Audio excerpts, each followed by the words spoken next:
Good day, everyone. This is Trishia, Lorraine F. Masi. This is Leshly Pasumbal. And We are your student nurse reporters for today. Today's story is all about hypertension and diabetes mellitus. And to start, here's my partner, Miss Trishia Lorraine F. Masi, for the news regarding hypertension. Thank you, Miss Leshly. And for today's news regarding hypertension.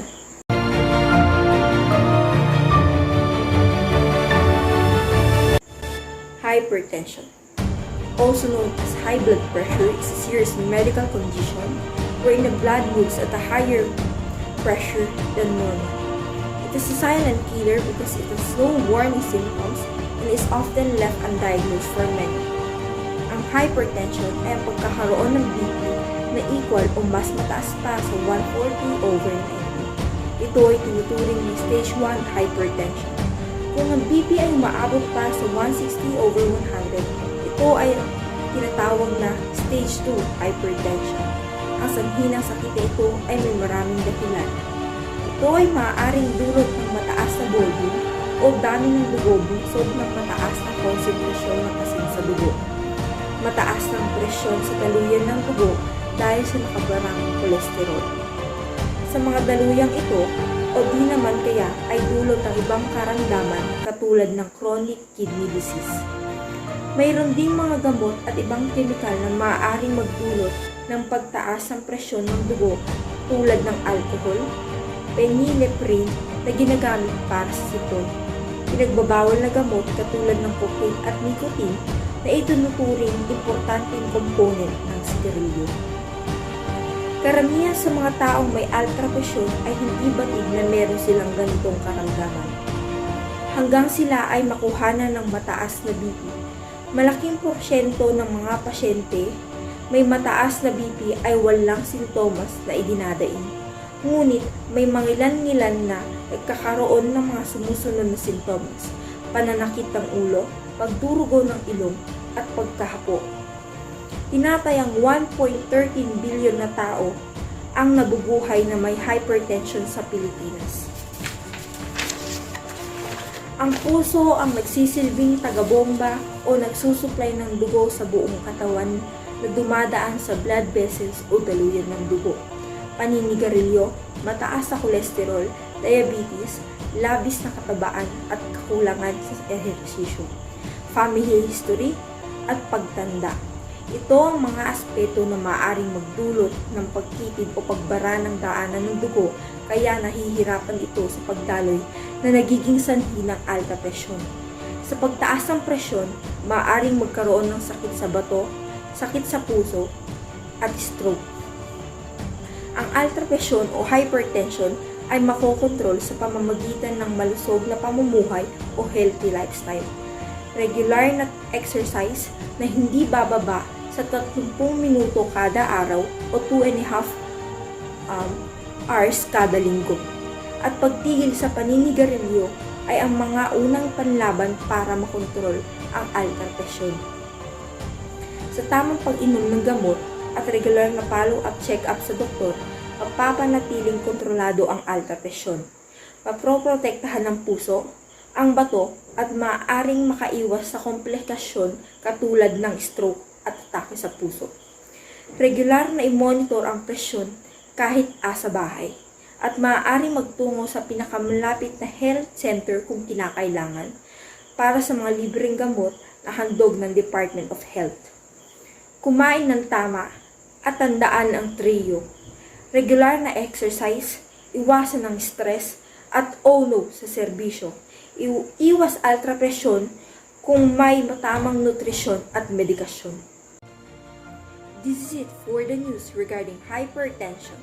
And now, for diabetes mellitus, here's my partner, Miss Leshly Pasumbal. Leshly.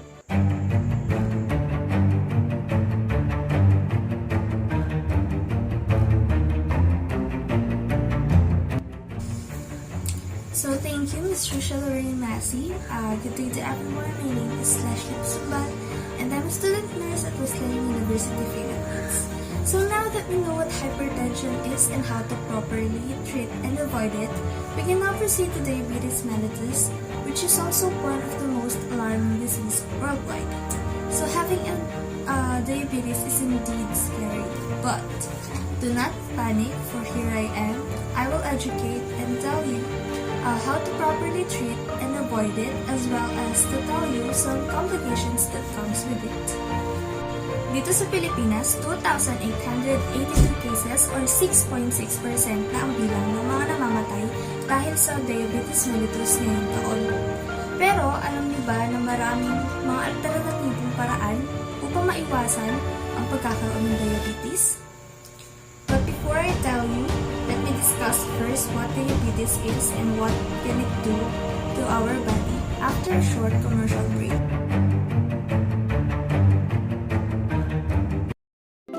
The Hypertension and Diabetes Club was first established in 2016 by the Department of Health. It is a nationwide program that aims to treat patients with hypertension and diabetes.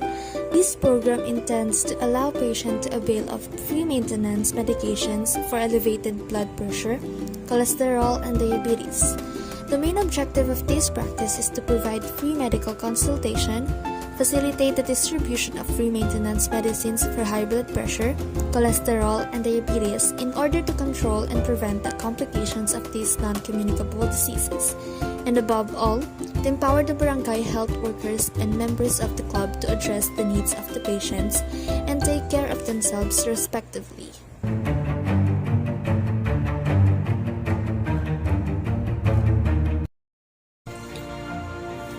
So welcome back again to WUP News.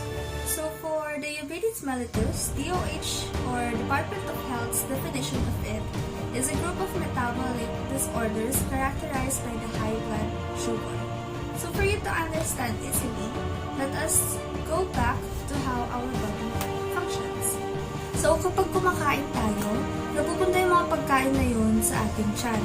Mga pagkain iyon ay binubuo ng tatlong nutrient components which are carbohydrates, proteins, and fats.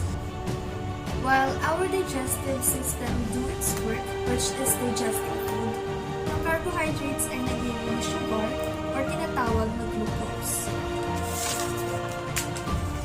In the normal process of digestion, dumadaan ang sugar or glucose sa ating bloodstream papunta sa ating muscles and fat cells with the help of insulin. So, what is insulin? Ang insulin ay isang peptide hormone na nanggagaling sa ating pancreas. It regulates our blood sugar levels and allows our body to use glucose from carbohydrates as source of energy. In other words, ang insulin ang nagsisilbing key sa ating muscles and fat cells upang pumasok ang sugar sa loob at para maging enerhiya sa ating katawan. So we have two types of diabetes mellitus, which are type 1 and type 2 diabetes. Type 1 is when the pancreas cannot produce enough insulin, and this is seen early in life. However, type 2 diabetes naman ay kapag hindi na tinatanggap ng iyong katawan ng insulin na pinoproduce ng iyong pancreas. Ito ang nagiging dahilan ng pagkaipon ng sugar or glucose sa bloodstream, and this is also the most common type of diabetes. The exact cause of most diabetes is unknown. However, in most cases, sugar builds up in the bloodstream, causing diabetes. It may be also caused by a combination of genetic or environmental factors. Having overweight or obesity increases the risk too. Dahil sa diabetes, maaaring maranasan ang 3 Ps: labis na pagkapagod o tiredness, pagkauuhaw o thirst, at pagkagutom o hunger. Kapag ito ay naranasan, mabuti magpakonsulta agad sa pinakamalapit na health center upang masuri agad ng doktor. Kapag ito ay hindi agad na agapan, maaari itong mauwi sa mga seryosong komplikasyon tulad ng pagkabulag, amputation, sakit sa bato, heart attack at stroke. Para mapigilan o maiwasan ito, bawasan ang pagkain ng matatamis tulad ng cake, candy, chocolate at soft drinks. Isa pang paraan ay ang mag-exercise na hindi bababa sa 30 minutes per day at 5 days a week. Pag malaman na mayroong diabetes, asahan na magbibigay ng reseta ng doktor tungkol sa mga kailangang inuming gamot, kasabay ng regular follow-up check-up upang masiguradong kontrolado ang blood sugar. Maaring pumunta sa malapit na health center upang magpasuri at para sa libreng gamot na handog ng DOH. Kaya't kumain ng tama at huwag magpadaya sa tamis. Tandaan ang trio. Regular na ehersisyo, iwasan ng stress at ono sa bisyo. This is it for today's news. I'm Leshly Pasumbal.